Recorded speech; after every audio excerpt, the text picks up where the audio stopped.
सभी को प्रेम सहित जय श्री राम, जय श्री राम, जय जय श्री राम।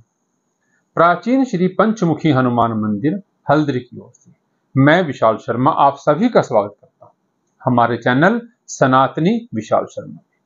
जैसा कि आप सभी को विदित है कि हमारा चैनल सनातनी विशाल शर्मा अब YouTube और Facebook दोनों पर उपलब्ध है। आप दोनों पर जाकर के हमारे जो वीडियो हम डालते हैं आप जाकर के देख सकते हैं। आज मैं आप सभी के बीच में लेकर के आया हूं योगिनी एकादशी व्रत कथा, जो कि इस बार मंगलवार 2 जुलाई 2024 को रखा जाएगा।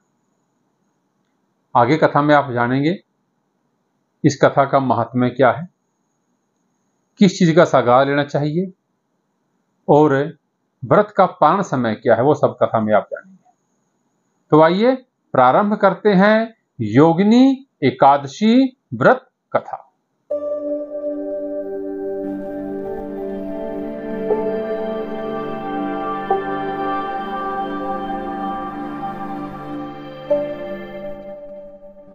एक बार युधिष्ठिर जी ने वासुदेव जी से पूछा कि हे प्रभु, आपने मुझे निर्जला एकादशी व्रत के बारे में बताया और बड़ा ही आनंद मुझे आया सुनकर।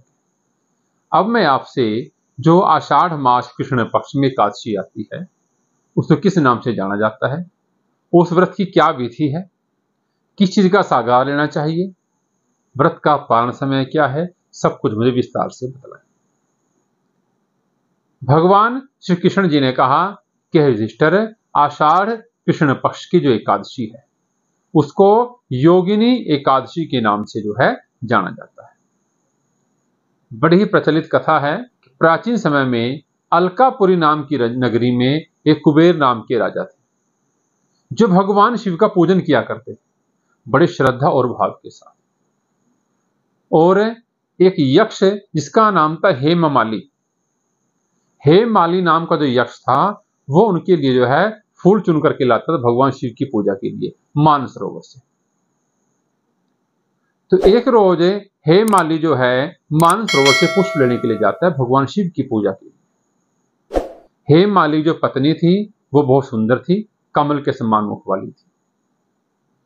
तो एक रोज हेममाली जो है पुष्प लेने गया मानसरोवर में और वापसी में वो अपने घर की ओर चल दिया। जैसे घर पर गया तो उसकी पत्नी के आग्रह करने पर वो कुछ समय के लिए घर पर ही रुक गया और वो घर पर रुकने के बाद कामदेव के वश हो गया और पत्नी क्रीड़ा के अंदर व्यस्त हो जाता है। उस समय ये भूल जाता है कि मुझे भगवान शिव की पूजा के लिए फूल लेकर के जाने थे, वो भूल जाता है। और जैसे ही जो कुबेर नाम के राजा थे वो भगवान शिव की पूजा के लिए शिवालय में पहुंचते हैं, वहां पर वो क्या देखते हैं, पूजा के जो पुष्प थे वो तो एक भी पुष्प नहीं। हेममाली अब तक फूल लेकर क्यों नहीं आया? तभी वो पता लगवाता, उसके दूत आकर के बोलते हैं कि हे महाराज, हेममाली जो है वो पत्नी क्रीड़ा के अंदर व्यस्त है, वो भगवान की पूजा के लिए आज फूल लेकर के नहीं आया। कुबेर ने दूतों को भेजा कि उस हेममाली को पकड़ कर यहां पर लेकर के आओ। जैसे ही हेममाली राजा कुबेर के सामने आता है, नमस्कार करता है और डर के मारे कांपने लग जाता है कि मेरे पास ही बहुत बड़ा अपराध हो गया, गलती हो गई। कि दिन के समय जब भगवान की पूजा का समय, सुबह का समय, उस समय पत्नी कीड़ा के अंदर व्यस्त हो गया, मेरे से बहुत बड़ा अपराध हो गया, बहुत बड़ा मेरे पास से पाप हो गया। तब कुबेर ने कहा कि हेममाली, भगवान शिव की पूजा का समय था और तुम्हारे कारण आज भगवान शिव की पूजा नहीं हो पाई। जाओ, मैं तुमको श्राप देता हूं कि तुम नीच योनि में चले जाओ और तुम कुष्ठ रोग से पीड़ित हो जाओ। जैसे ऐसा श्राप देते हैं, हेममाली जो नीच योनि में चला जाता है, कुष्ठ रोग उसको लग जाता है और जंगल में यहां वहां भटकने लगता है।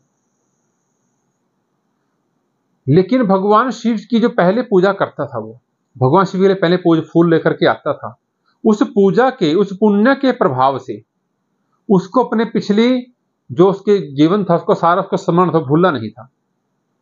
उसको पता था कि किस कारणवश मुझे दुख भोगने पड़ रहे हैं।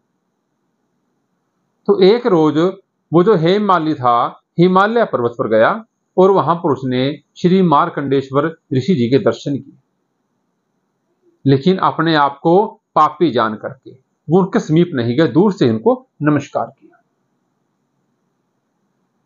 तब मार्कंड ऋषि जी ने कहा कि आप कौन हैं, यहां पर कैसे आए। तब हेममाली ने पूरी की पूरा वृतांत उनको सुनाया मार्कंडे जी। तब मार्कंडे जी ने कहा कि हेममाली, मैं अति प्रसन्न हूं कि तुमने सबको सत्य सत्य मुझे बता दिया। तब हेममाली ने कहा कि हे ऋषिवर, यदि आप मुझसे प्रसन्न है तो मुझे कुछ ऐसा उपदेश दीजिए जिससे मेरे कष्ट दूर हों। तब मार्कंडे जी ने कहा कि हेममाली, अभी योगिनी एकादशी आएगी, तुम योगिनी एकादशी का व्रत रखो। प्रभु, इस व्रत की क्या विधि है, मुझे विस्तार से बतलाएं। मार्कंडे जी ने कहा कि हेममाली, तुम सुबह उठ करके भगवान विष्णु की पूजा करो, भगवान विष्णु जी की पुष्प धूप दीप नैवेद्य से पूजा करें, आरती करें, पूरा समय भगवान विष्णु का स्मरण करते हुए बिताएं। रात्रि में जागरण करें, भगवान विष्णु जी के नाम का जाप करें। दशमी के दिन से ही व्रत जो है प्रारंभ हो जाता है।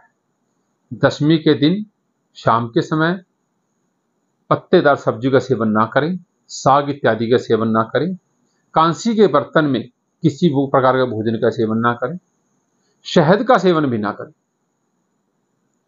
और एकादशी के दिन सुबह उठें, भगवान की पूजा करें, पूरा समय भगवान की पूजा में जो है व्यतीत करना चाहिए। और जो आषाढ़ मास की एकादशी का व्रत होती है, आषाढ़ मास कृष्ण पक्ष की एकादशी होती है, इस व्रत में जो है मिश्री का सागार लेना चाहिए। मिश्री का सागार लें, इस प्रकार तुम व्रत रखो जिससे सब तुम्हारे दुख दरिद्र जो है दूर हो जाएंगे। तब हेममाली ने जो है इसी प्रकार ऋषिवर के बताए अनुसार एकादशी का व्रत किया, भगवान विष्णु की पूजा आराधना की। इस पूजा से भगवान विष्णु प्रसन्न हो जाते हैं और हेममाली कुष्ठ रोग जो है दूर हो जाता है, उसका उसकी पत्नी से दोबारा जो है मेल हो जाता है। जो विरह की अग्नि में तड़प रहा था वो जो समय जो वह समाप्त हो जाता है, दोबारा उसकी जिंदगी में उसी प्रकार खुशी भरे दिन लौट आते हैं। हे भगवान विष्णु, हे श्री विष्णु भगवान, जिस प्रकार इस व्रत को रखने से हेममाली के सारे कष्ट दूर हुए, यहां तक कहा गया है जैसे पीपल के वृक्ष को काटने से बहुत बड़ा दोष लगता है, ब्रह्म हत्या समान दोष लगता है पीपल के वृक्ष को काटता है, और जो योगिनी एकादशी का व्रत रखते हैं, ये व्रत के प्रभाव से इस प्रकार के दोष भी जो है नष्ट हो जाते हैं। तो प्रभु, जिस प्रकार हेममाली के सभी कष्टों का निवारण हुआ, जो भी भक्तजन आपके निमित्त व्रत पूजा पाठ इत्यादि करते हैं, गृहस्थ लोग हैं, किसी कारणवश किसी नियम में कोई कमी रह भी जाती है, लेकिन बड़े भाव से जितना समय पूजा करें, बड़े भाव से आपकी पूजा करते हैं, उन सब की पूजा को स्वीकार करें, आप उनके व्रत से प्रसन्न हो, अपना शुभ आशीर्वाद प्रदान करें। बोल विष्णु भगवान की जय। अब आगे बात करते हैं एकादशी व्रत का पारण समय। एकादशी व्रत का पारण समय कब किया जाएगा? योगिनी एकादशी व्रत पारण समय जो है 3 जुलाई, बुधवार 3 जुलाई 2024 सुबह 5:28 से लेकर के 7:10 तक रहेगा। सागार मैंने आपको बताया है कि इस दिन मिश्री का सागार जो है लिया जाएगा। ये आपको योगिनी एकादशी व्रत कथा आपको बतलाई। यदि आपको कथा पसंद आई है तो आपसे प्रार्थना करता हूं हमारी वीडियो को लाइक और एक दूसरे के साथ अवश्य शेयर करें। इसी के साथ आप सभी को प्रेम सहित जय श्री राम, जय श्री राम, जय जय श्री राम।